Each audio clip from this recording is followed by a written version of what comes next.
Okay. So today we're learning about extrema on an interval. This means that we're finding the maxes and mins on a function. The way that we're going to do this is using the first derivative. When we're talking about the first derivative of a function, that's the tangent line, right? What's the slope of a tangent line at a max or a min? It's 0. So that's how we're going to be able to find it. We can also, from that information, figure out where a function is increasing or decreasing, right? Because at 0, it changes, right? When the first derivative equals 0, it's going from decreasing to increasing or from increasing to decreasing. So that's going to help us figure out behavior about a function. Okay. So starting out, you guys should already know how to find these. I want you to find the absolute max and absolute min of each of these two functions on that given interval. So identify the points. Where is the absolute max? Where is the absolute min? Remember that the absolute min is the smallest value. The absolute max is the biggest value of that function.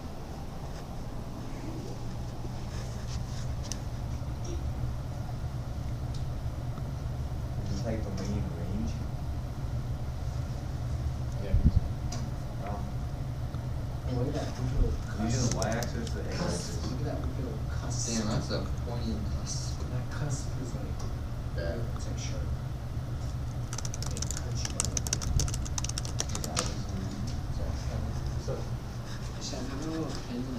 you. Gracie, what'd you get for the absolute min for this first one? What? What point absolute min? 2, 1? Absolute max on this function? David? 4, 5, yep. And for the second function, Bryant, what'd you get for the absolute max? 2, 5. Yep. Absolute min? -1,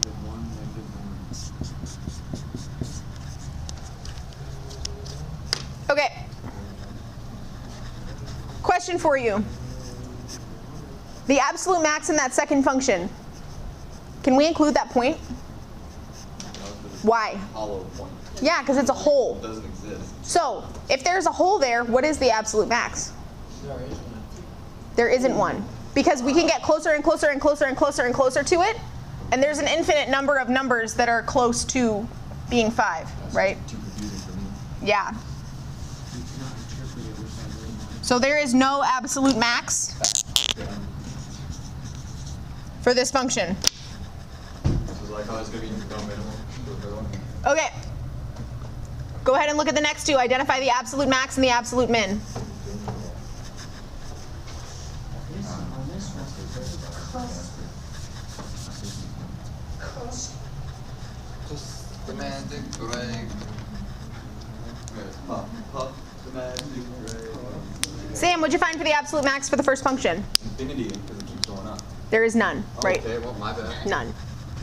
If you cannot identify a point that is the absolute max, like a specific y value, then there isn't one. Absolute min for that second function, Toya? None, because you can't, there's a hole here, and we don't know what this x value is. It's approaching that x value, but again, infinite number of numbers approaching that x value too. So this is also none. Second function, Lexi, what'd you get for the absolute max? None. Yep. Why? Cusp. There's no point there, yep, and it's a cusp. Oh wait, actually, I think I'm lying to you. Oh, I can lie to. You can't take the derivative there, but is that point included on the function? Yeah. Is the function still continuous there? Yep. 0. So then that point is included. So what is the absolute max? 3, 2. Yeah, it would be 3, 2. Wait, what? So let's talk about that. What do we know about cusps? Well, we know that. Can't take the derivative, But it's still continuous. but it's still continuous. So that's still included on the function, right? You just can't take the derivative there. We good on that? Cool. Absolute min for this function? None. Why? There's holes at both ends. Holes everywhere. Infinite number of numbers approaching -1. So we can't get super small. Okay, let's define these two words, relative and absolute extrema. So relative extrema. It's just like not exact. It's like kind of like, it's like general, you know? Well, they're points on a function where you have maxes and mins, but they're not the biggest max or the smallest min. But we are going to define them as points on the graph of a function. I'm just calling them points on a function, where the function changes from increasing to decreasing.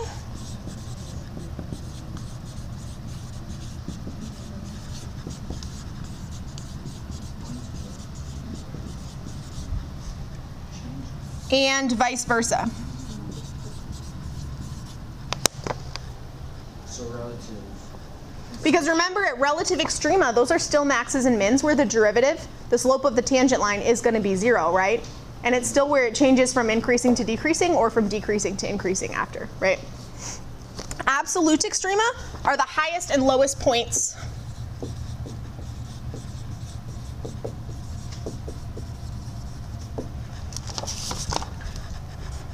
Points on the graph of, a function or on the specified domain.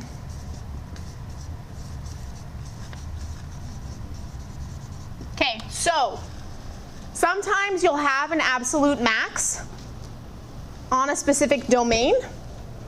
You can adjust that domain to find a different absolute max, right? So the relative max of the whole function from negative infinity to infinity might be different than the absolute max on a specific domain. So if you restrict it, you can find something different. You're going to go donate. Bye. This will be on YouTube, so I'll send it to you.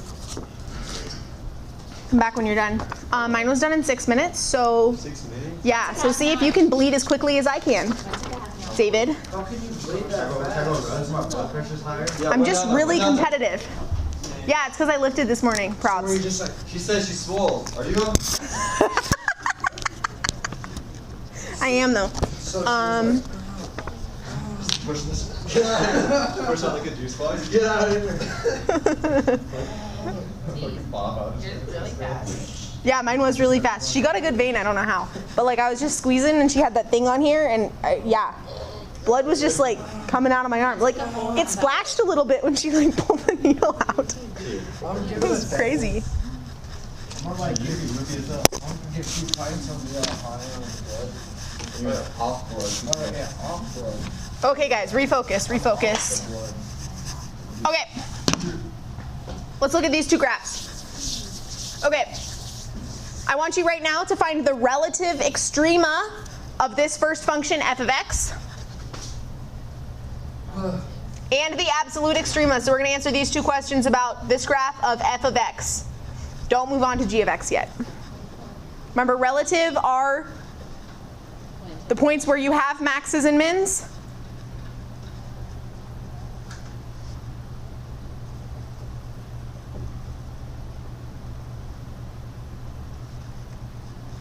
So you include all of them in the relative extrema.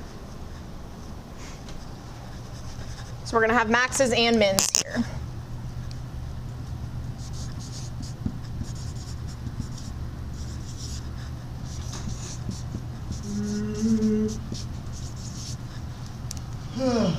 Not the only question we answered. Yep.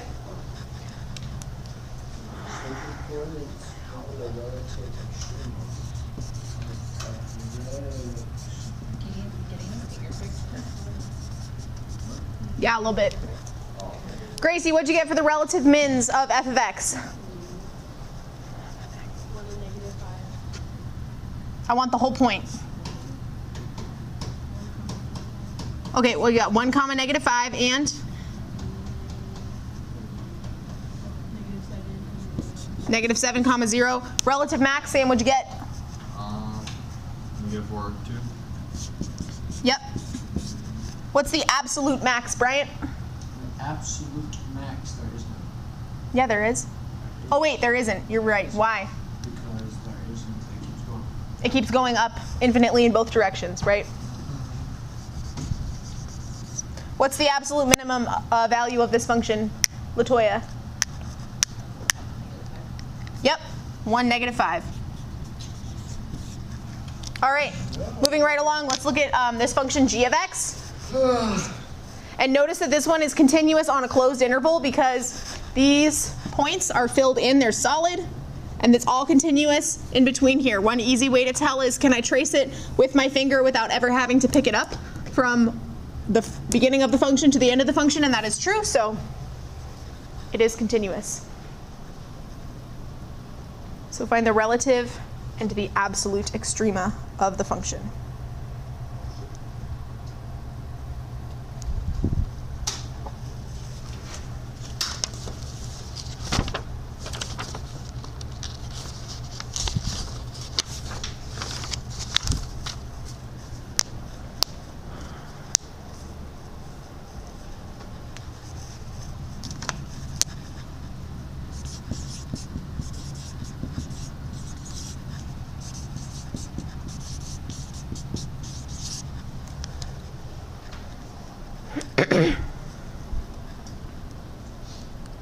Bryant, what you got for relative mins? There are 3 of them. Relative mins, I have -6 to -4.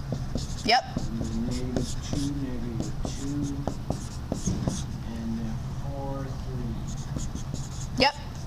Relative maxes. Gracie, what you got? Yep. What else? 2, 6. Yep. What else? 6, 5. Yep. So notice that when we're looking at maxes and mins and we're on a closed interval, we have to also think about the endpoints, right? This actually is the absolute min of the function, and it is one of the endpoints. No, I just gave you guys the answer to this one, darn it. Find the other absolute extrema. So I just gave you the absolute min. What is the absolute max? It would be 2, 6. Yep. Okay. So now let's define this. So when we are looking at functions and their domains, where do the extrema occur? Do they occur on the interval, or do they occur at endpoints? They occur at endpoints. Just endpoints? Both. They could be at both.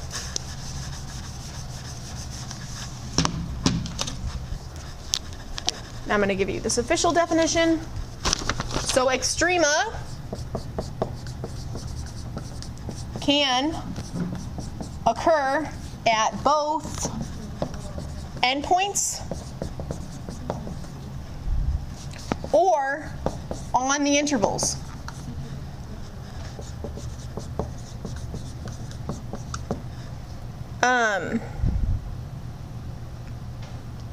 Yeah.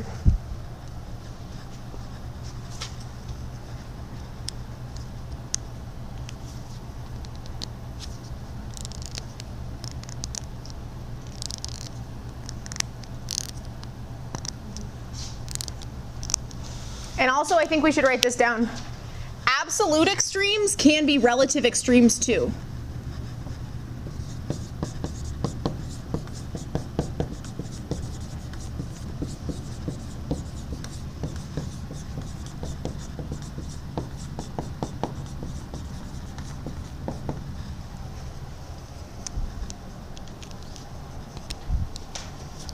And we saw that happen just now. Okay. So now what we're going to do is we're going to look at the same 2 functions, but we're going to restrict the domains to see how that changes things. Okay, so now your domain on this graph f of x, and I've scrolled down so you can't see the labels just so we can see the questions, is going to be restricted from -9 to +2. So I'm going to draw that up here just so you guys can see what that restricted interval looks like. So it's going to be from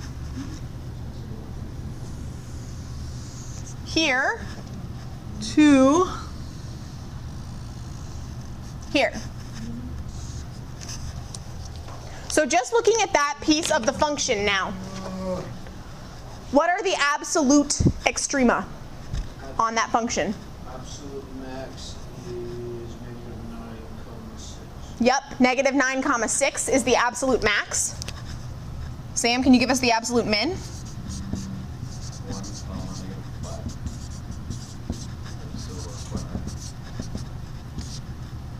Would be what? Yeah, -1. No, negative or plus 1. Oh yeah, positive 1, negative 5. Yep. Okay, so now a new domain on your own. If you limit it to negative 7 to positive 3, which again would be from here to here, what are the absolute extrema of the function?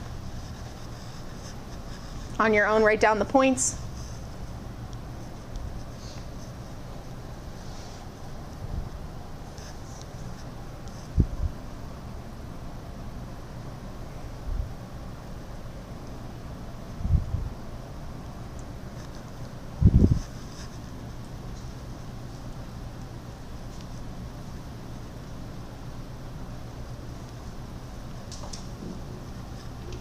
Lexi, what'd you get?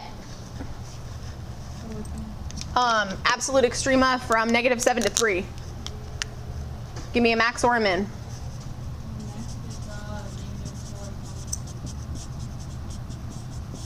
Yep, I agree. Negative 4, comma 2. Min, Toya? Yep. 1, comma, negative 5 again. So notice that if I limit the domain, the absolute maximums and mins change because I'm looking at only a specific piece of the function. If I limited it even more to just these two, right? If I limited my domain from negative 8 to negative 5, notice that my min would be here and my max would be here. And those would be the absolute maxes and mins of this function when I limit that domain. Okay. We're going to skip the second piece of that. And let's scroll down. Dun, dun, dun, dun, dun. Okay. So there are 3 distinct places where absolute extrema can occur. And those are the extremes that we are interested in. Because what we are about to learn, not now, but in a couple lessons, we're going to learn about optimization.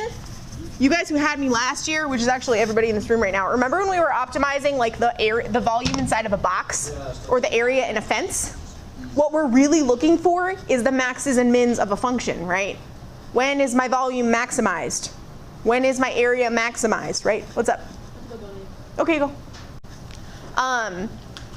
So we are going to be using this strategy to find the maxes and mins. And sometimes we will restrict the domain. Because think about it, does it make sense to find a max if the x value is negative and the x value is like the length of one of the sides of your boxes?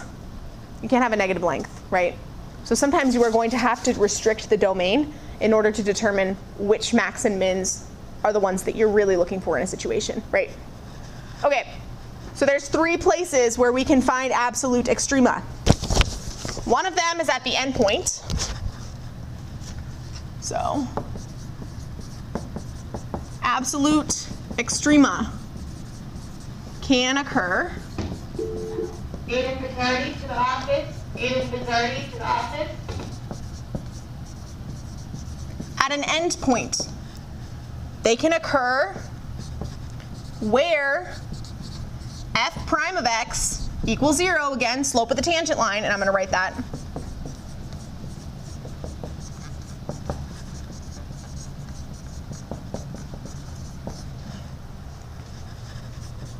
And as we saw when we saw that cusp, they can also happen where the derivative doesn't exist. Because we can't take the derivative at a cusp, however, it's still continuous and that point is still included on our function.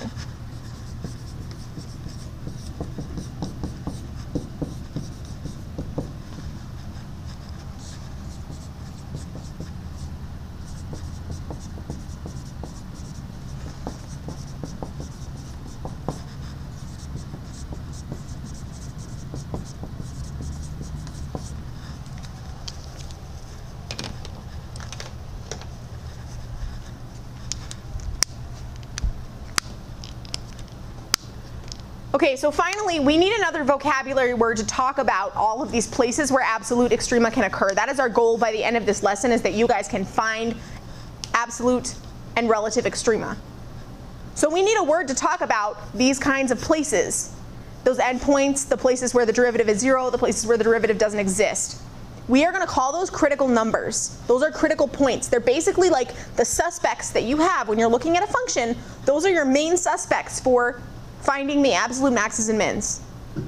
and then you're going to end up testing them to find out what they are. So we're going to call these critical numbers, and our official definition is that a critical number is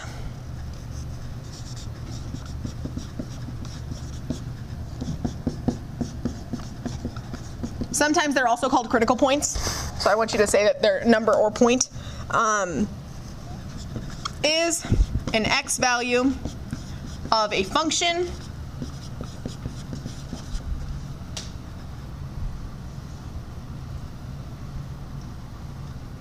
x equals c in the domain, because again, a lot of these problems are going to have restricted domains where a is less than or equal to x is less than or equal to b, so a and b are like the limiting pieces of your domain, where f prime of c, because c is that x value, is 0, or where f prime of c doesn't exist. So x equals c is that point, is the critical point, right? And x equals c, that x value needs to be in between. It needs to be bigger than a and smaller than b, or equal to those, because that would be the endpoints, right? And that's where, when I take the derivative at that x value, it's 0 or it doesn't exist. Those are our critical numbers, or critical points.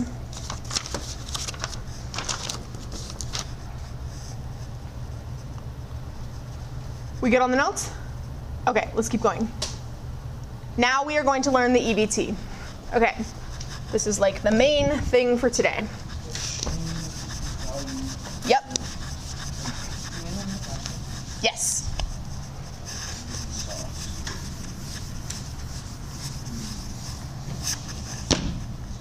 Hopefully this year it'll make a lot more sense. Okay. Last big annoying thing, and then we're really going to get into like applying this and doing some problems at the board. Okay, so if a function, extreme value theorem, if a function f of x is continuous on a closed interval,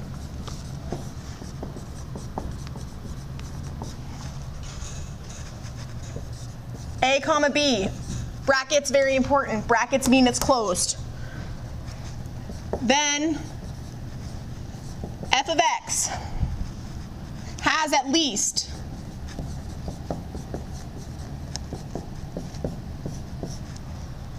one absolute maximum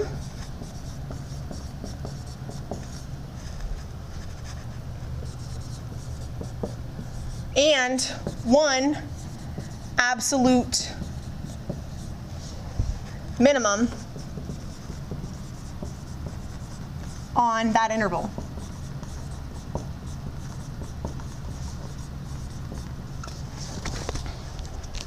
Ooh, a lot of writing.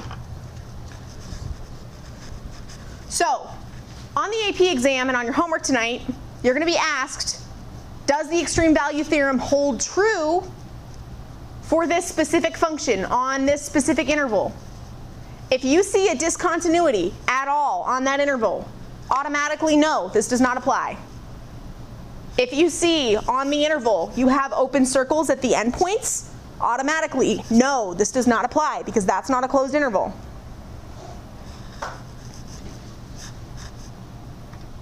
So basically what they're telling you is that on a specific interval, if that function is continuous and that interval is closed, you will have a biggest value and a smallest value for that function. Questions on what EBT means? Okay? Really, I'm not that bruised. Well, maybe, ooh, yeah, I am a little bruised. Okay. So let's look at this function here. And we could graph this, but I want to know algebraically, looking at this, is this function continuous on this interval from -4 to 4? I want you to just think about it. Don't shout it out, think about it. Knowing what you know about fractions, rational expressions. What's the big caution that we have? And when we were doing pre-calc last year, rational expressions, what are we always looking at when we're looking at the denominator? When is it 0, right? Is it allowed to be 0? No, it's not. So what value do I have to exclude? 2. Is 2 on that interval? Yeah, it's between -4 and 4, right? So is this function continuous? Heck no. Does the EVT apply? Nope. So our answer for this one is no. This function is discontinuous. What kind of discontinuity happens at 2? Yep.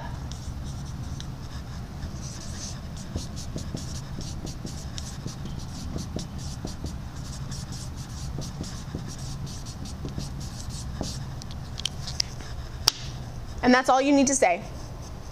If you wanted to go further, you could say, and the EVT only applies for a continuous closed interval, right? Sorry, a continuous function on a closed interval. And this is discontinuous. Now, if I picked a different interval, would it be okay? Yeah, as long as it's not including 2. If it's not including 2, every other number is golden, but not 2. Okay, let's look at these two. I want you to take out your graphing calculators and graph this one. So you're going to go to turn on your calculators. You can go into the current document or you can make a new document. And then you're going to hit add graphs.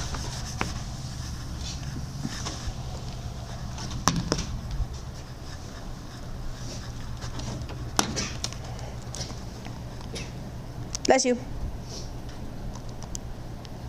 And then you're just going to type this in and press enter. So e to the x minus 2 plus 1. And you can zoom out if you want to. We're looking at -5 to 5, which you should be able to see that whole interval on your calculator. And what do you notice? Why is it loading? Oh, it's still loading. Yeah, I didn't turn on it. Bummer. E to the x. Got it? Yeah, it's not there. What do you notice, Toya? Is it continuous from -5 to 5? And it's on a closed interval. Do you see any holes? Well, you wouldn't really be able to see them. But the rules are, y'all, for e to the x, it's continuous everywhere. The window to the wall. It's like one of those parent functions. It's continuous everywhere. So this is never going to be a problem. But I wanted you guys to see a picture of it. Oh, damn, man. Yep, because it's continuous on this closed interval. It's like a big old curve like this. Yep. Can't be worried about it.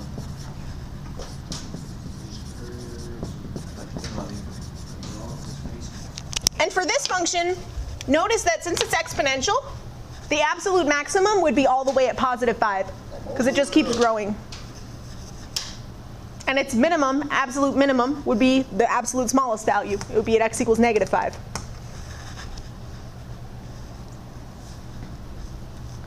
Okay, now looking at this third function, what's the one thing we have to be careful about when we see square roots? What's not allowed? Negatives under the radical. And there's negatives, so. In there, so it's gonna be So what numbers can I not plug in for x? -6 to -6 through 2 through -1, yeah. Exactly the same side. -1 is fine. -1 plus 2 is 1. Oh. Okay, so yeah. Can you have a 0 under the radical? Oh, no. Yes, you may. Yeah, you Because could. the square root of 0 is 0. Yeah, but what? -3 won't work. -2.1 won't work. -2 is okay. -2.1 is not. -2 is okay? So x has to be And 2.1 is not. x has to be bigger than or equal to -2 in order for that to work, right? Yes. Because if it's -1, that's fine. If it's -1.99, that's fine. If it's -2.0000000, that's fine. But anything bigger, or sorry, anything smaller than -2 is not going to work. And that's including pieces on this interval. So EVT does not apply.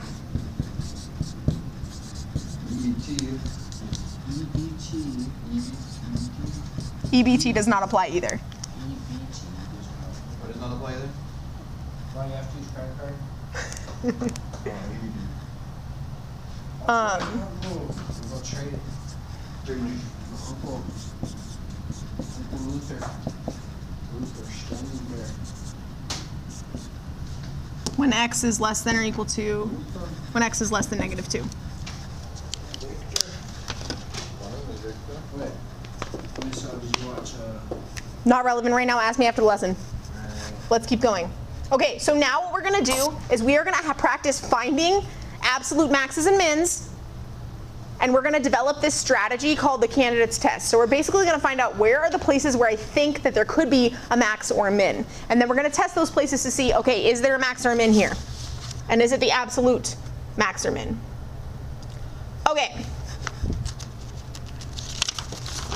First example, we know that absolute maxes and mins exist where? What places am I looking at on my function? We made a list of 3 places, so go back in your notes, find out what they are. All right, so you see here. Where are the places? Where else? At where the f prime of x equals 0, Yep, where else? or f prime of x is being Yes. Okay, so the easiest things to find are the endpoints and where f prime of x equals 0, right? So for this one, we're definitely going to be testing -1, 2, and we need to find out where does the derivative equal 0, right? So let's find the derivative of this function. Bryant, you want to come up and take the derivative? Thank you, God. Did you put tape on my pen? It is. It says my initials, so you can't Oh see my god. Add me on Snapchat, Big B200. Steal it back. You are Alright, I'm going to ridiculous. show y'all how to take the function, or how to take the derivative from a fundamental standpoint, alright? So listen here, little Billy. So what you want to do here is you want to bring it down. F prime. That means you're taking a derivative, right? So then, once you take the f prime right there, then you gotta bring this little dinger right here, multiply it by that, and then you subtract by 1, right? So now it would be 24x, remember the -1, 2, subtract. Now bring this guy right here, alright, and you got 6x minus 9. This guy does not get to join the derivative party because he doesn't have a date. Whoa. Yeah, okay, great. So yeah, And the derivative of a constant is? 0. Thank you. So what now? Thank you for your very enthusiastic contribution, Bryant Burnett. All right. You're welcome. That's one on YouTube, right? Yeah. Oh, you just killed me, Bryant Burnett. Okay, so now we're going to set this equal to 0.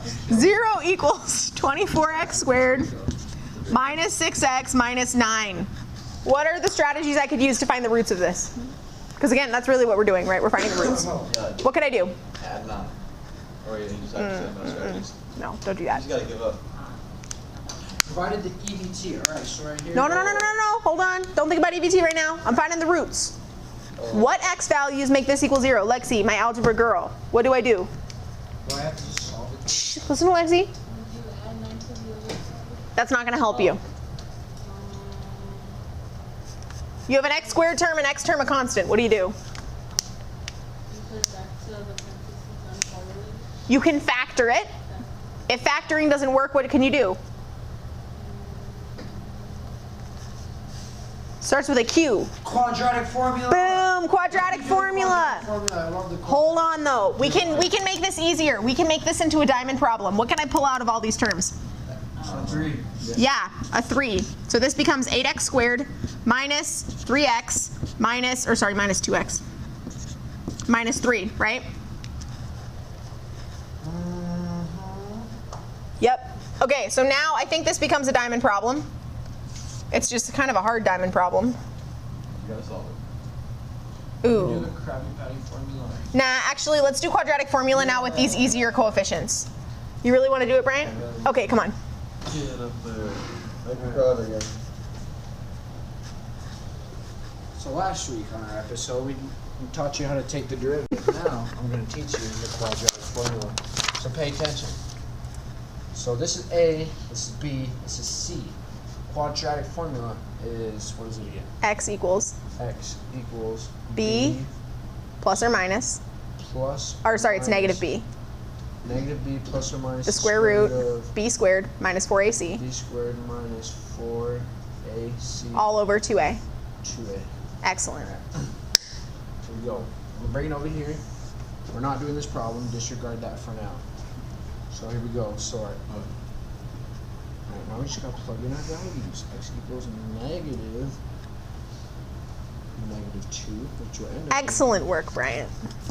plus or minus the square root Oh, I just realized the microphone should be near you, dude. of negative 2. Here, let's put this right square. on. What? They haven't even been hearing me this whole time? Now they can hear you. Alright, well. You Alright. should reintroduce yourself. Alright, well. So I didn't even hear me before? I think you did. No, because I was standing close to you, but now. Alright, well, if you didn't hear me before, I am Bryant Burnett. Add me on Snapchat, BigB200. Minus 4 times, wait, hold up, alright, no interruptions from the crowd. Minus 8, and then times C, negative 3.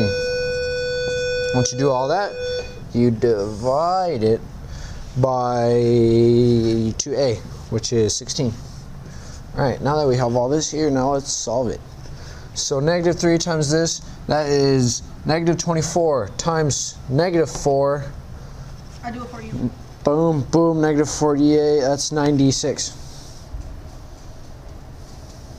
Yep. No, boom, mental math for the win. So then we bring it down, you got X equals negative. Let's just make it positive 2. Yeah, just screw it, make it So 2 plus or minus. square root of, this is Negative good. 2 quantity squared is 4. 4 because a negative Plus times a 96. negative plus, no, it'd be minus. No, there's 2 negatives.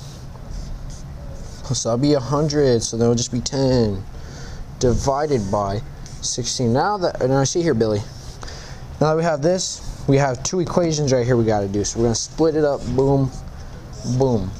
And then, so we're going to go X plus, oh no, X equals 2 no, plus yeah.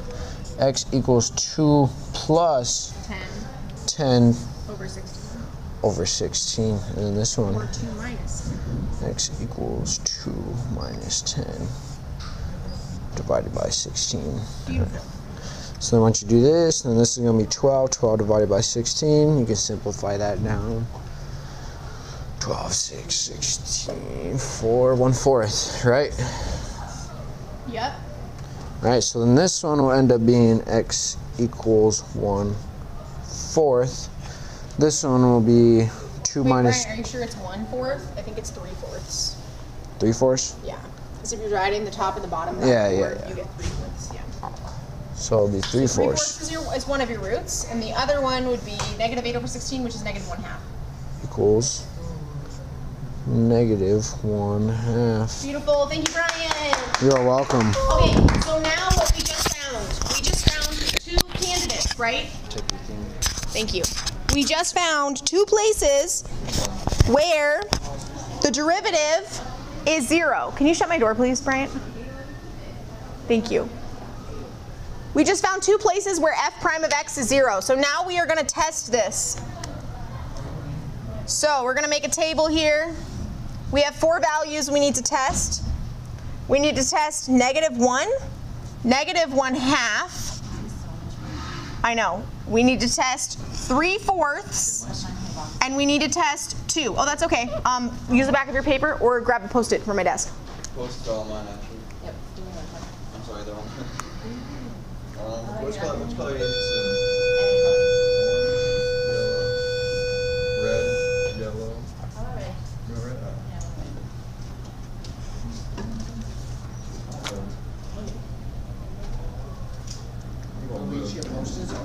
Okay, so here's what's up. This would take us a literal millennium if we tried to plug all these in, because look how annoying this function is.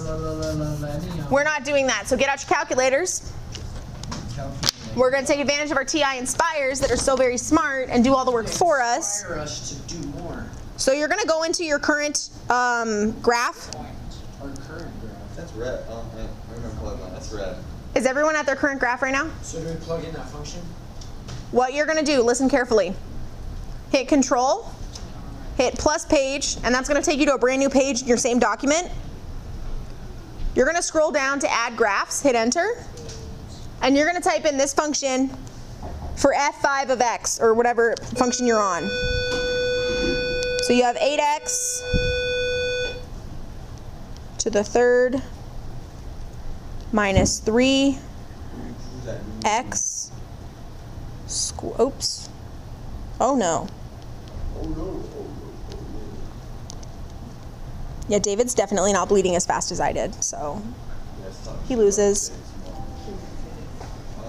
Minus 9x plus 2. Hit enter. You can see that graph. Everybody see it? You press like menu. Yes, and then you can go down to table, split screen table. And then at this point, Hey, listen, I would say open the door. So it's control, the new page, and then add graph. Okay, now what do I do from here? And you type in the. type in that function. Yep. So 8x to the cubed. Mm-hmm. Why do I have parentheses? I don't need the parentheses.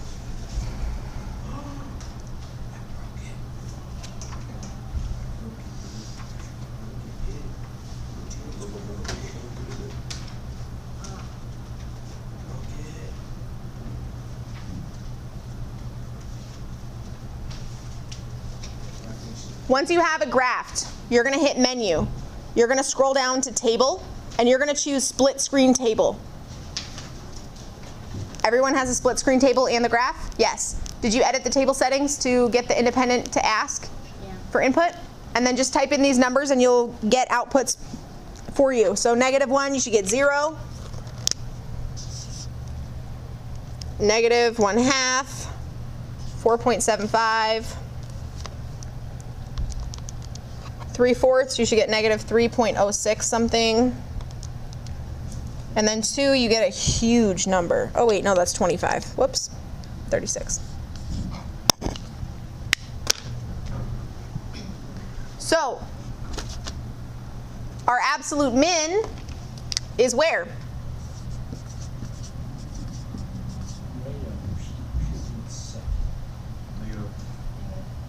This is the x value, this is the y value. So 0.75, comma, -3.06, right? Yeah. And then our absolute max is where? 2, comma, 36. That's the biggest. Yep. How do we feel about this? Too much work. We just did a lot of steps. I think I can do it. Wait, so we Your have homework is not as hard as to this. do the quadratic for now. before we get you one. No, we're gonna do 2 more now. We're not gonna do all 6 of these examples, but we're just gonna do 2 more that give you more of a perspective on what's going on. Wait, so you take the derivative, then you convert, then you plug in a You graph. see this? Yes. Here, cancel. Let's recap what we just did in this problem. First, we took the derivative. Why did we take the derivative? We took the derivative because we had to find the point on the exact point. Basically, We're finding the places where the derivative equals what? 0. Why? Because we can find the roots. Those are the places where we're talking about maxes and mins, right? Where it changes direction. It's where it changes direction, and it's also where I have either a max or a min, right? Where the derivative is 0. So that's why we set that equal to 0. We had to use the quadratic formula to find those roots. Then we tested all these values directly back into our function f of x. We did that with our graphing calculator. Pete, you should be writing furiously right now. Okay. I'm extremely frustrated. Like, you are literally in real bad graces with me. So you better get it together.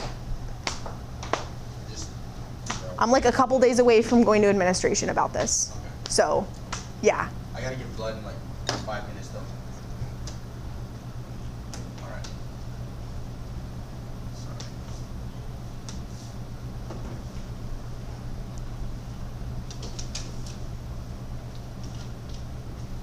Okay.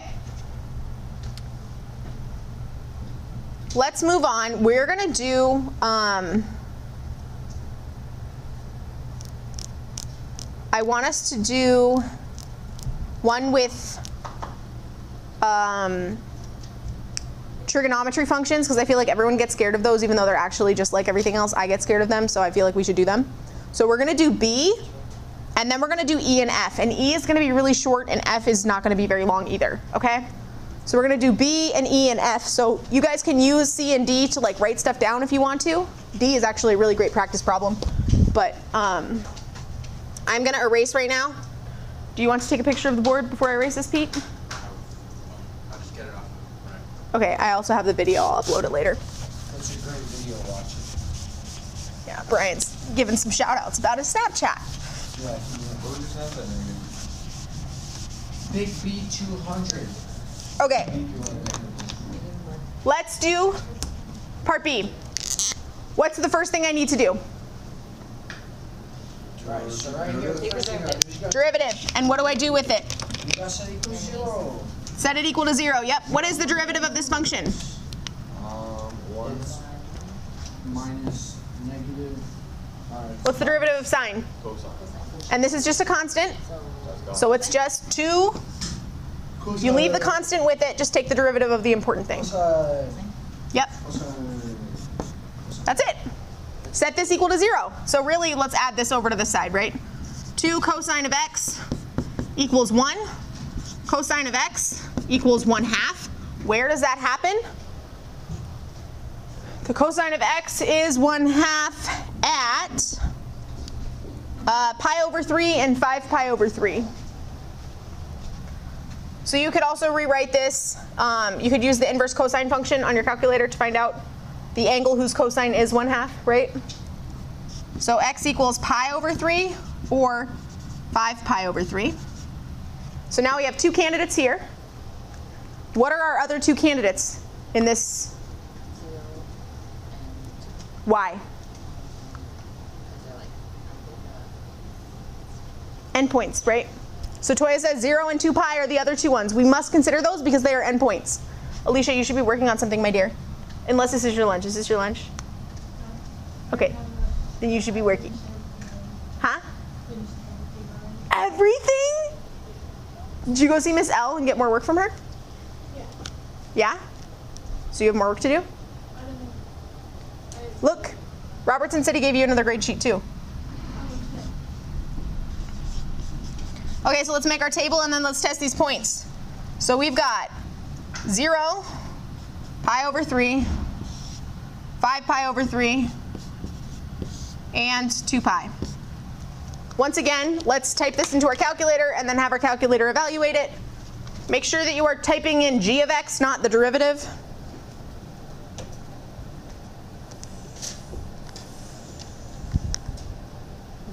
So if you want to stay in the same thing that you're in, listen carefully. If you hit menu and then table, remove table, you can get rid of it. Are you there? Did you guys do it? Kristen, you're not going to be in because we already made a graph in a split screen table, so now we're going to undo it. And then if you hit menu, you're back on your graph, go to graph entry edit, which is 3. And then go over to function and hit enter. And you're back up to your function entry. If you scroll up once, you'll see the function that you typed in before, and you can delete that whole thing and type in this function. Alternatively, you could just choose not to show that function and instead show a different function in your viewing window, but we're not going to need that other function again, so you can just get rid of it.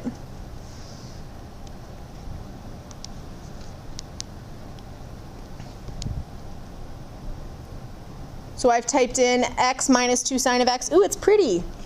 It's like a little stepping stone function. So you guys can graph this though. So go into your documents and graph it. I just meant that like the directions that I said before weren't gonna make sense because you don't have a table on your graph. So go Could you to, plug in this one right here? yeah, type that one in and then hit enter. Yep, type this one in. We're plugging them into g of x. Everybody see the function? It looks like stairs, but like squiggly.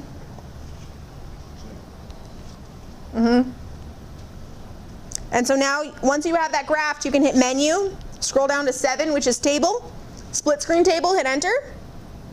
And then you're going to have to edit the table settings. So you're going to have to hit menu again, go to table, hit edit table settings.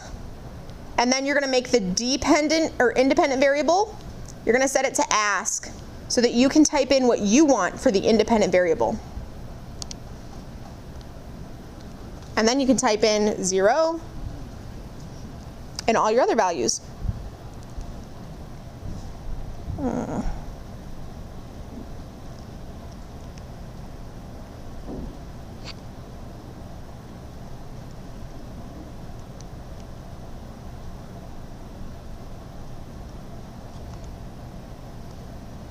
Don't we have a pi button on here? Yeah. Yeah, it's in the bottom left. You're on third grade button, or second one in the middle. Oh, there it is. Gee, I couldn't find it. Pi over 3, 5, pi over 3, and 2 pi. Did we get them all? Everybody made it. So show me your calculators. I want to see your split screen table. Yay, you got it. Pete, can I see yours? I don't look at mine. Okay, no, let's stay in here. No, don't delete everything. Menu, graph entry edit, function. Type in your function. X minus 2 trig, sine of x. Hit enter. There's your function. Menu, table, split screen table. Menu, table, edit table settings. Independent variable, ask, enter. They gotta get blood. Enter. Now you can type in your own values. 0. We have that one thing yet too. What is happening? Wait, you set your independent or dependent variable to ask? Independent. What is going on with your function? Oh, I know. Wait. Yeah. Let's do a new document. It's like, wait, what? At 2? X minus. Is that what they're gonna do? Yeah. Well, they have like a different topic like every year.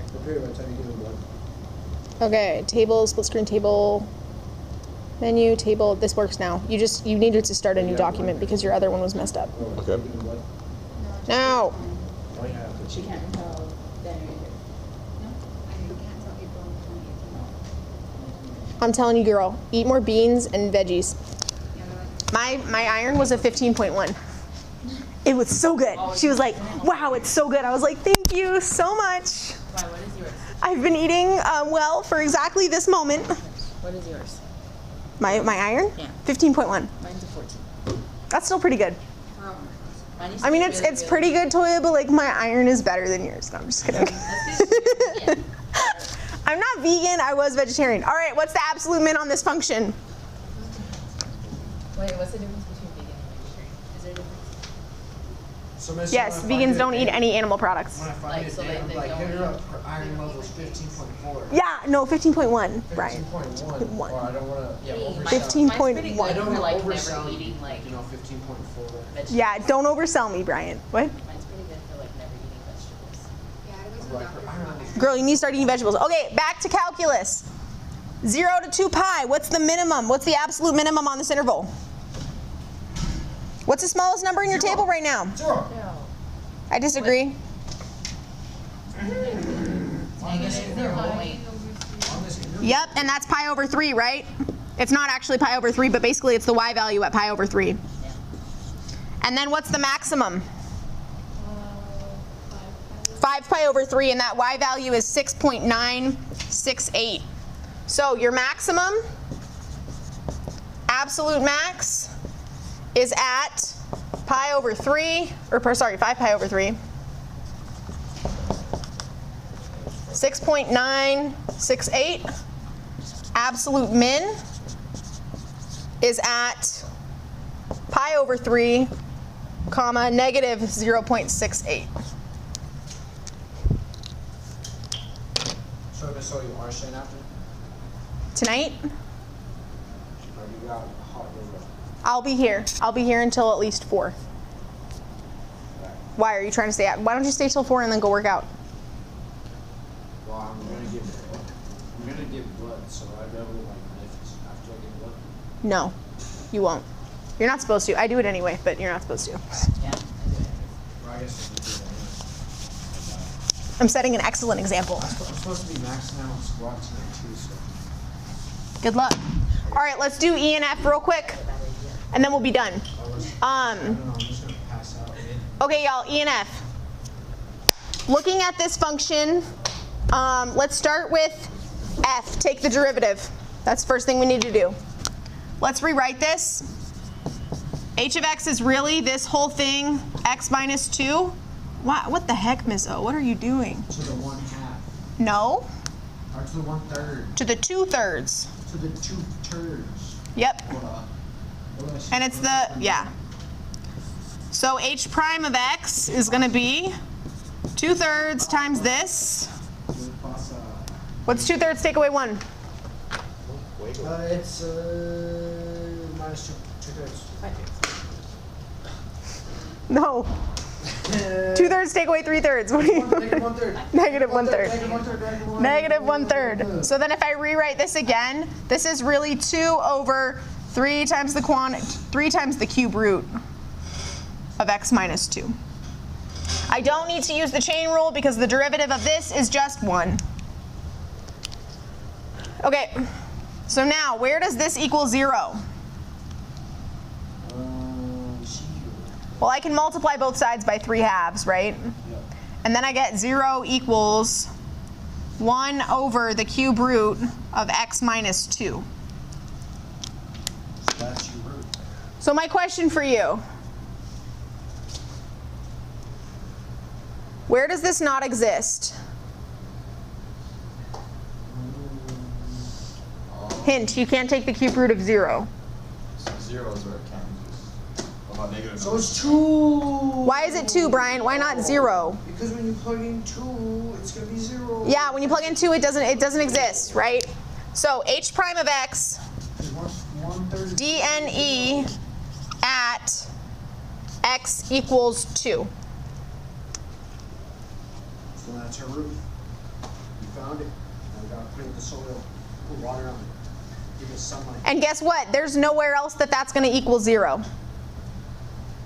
So now we just have 3 candidates. What are they? 2, 1, and 10. And we got 1 and 10 from our endpoints. This is a continuous function on a closed interval, so we must include those other points. So this is h of x. So we've got 1, 2, 10.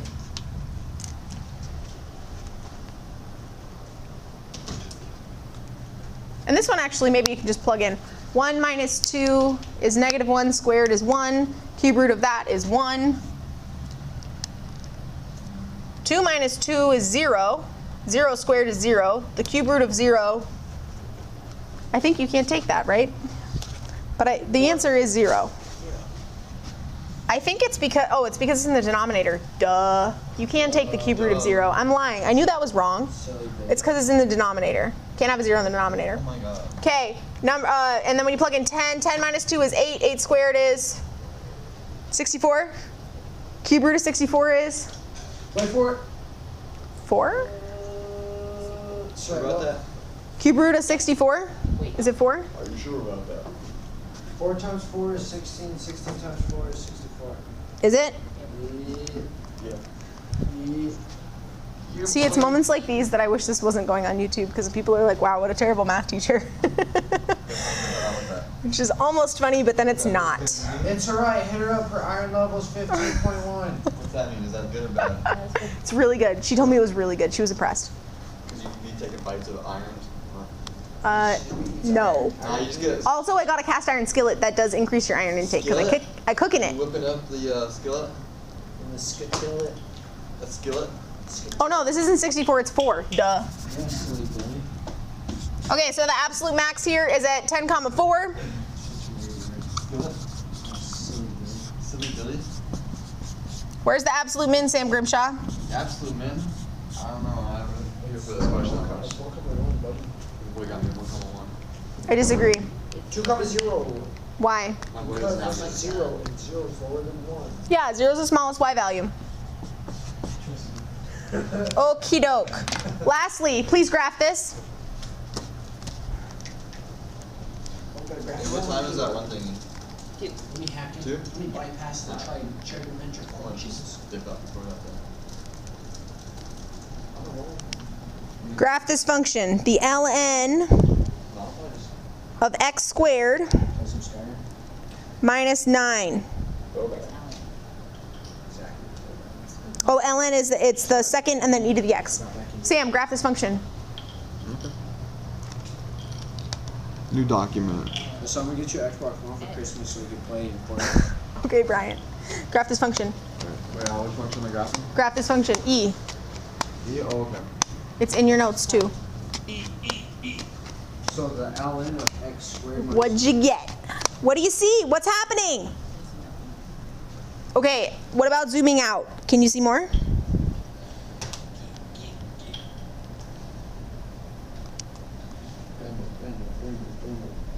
So you guys get like a little spread thing? Like in the bottom bar? Oh, zoom out. Zoom out a lot. What happens? Zoom out. So hit menu and scroll down to Windows/Zoom and then go to zoom out. Oh, damn, it has a little center meeting in the middle. That's not what I see. escape. It stops. It looks like this. Strict stops. And this one goes a little lower. So pay attention to this interval from -2 to 5. Is this function continuous on a closed interval? No.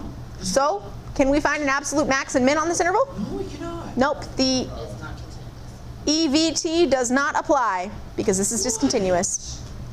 So that's all for today. Your homework tonight is 1 through 10 odds, 12 and 13. That's 7 problems in total. It's not super hard. If you have questions, I want you to start working on it now. You have 23 minutes to work on that. If you have questions, let me know. Wow. You guys are always welcome to the Post-its on my desk, but not the pens. Public service announcement, Sam Grimshaw. So this has my name on it, so I don't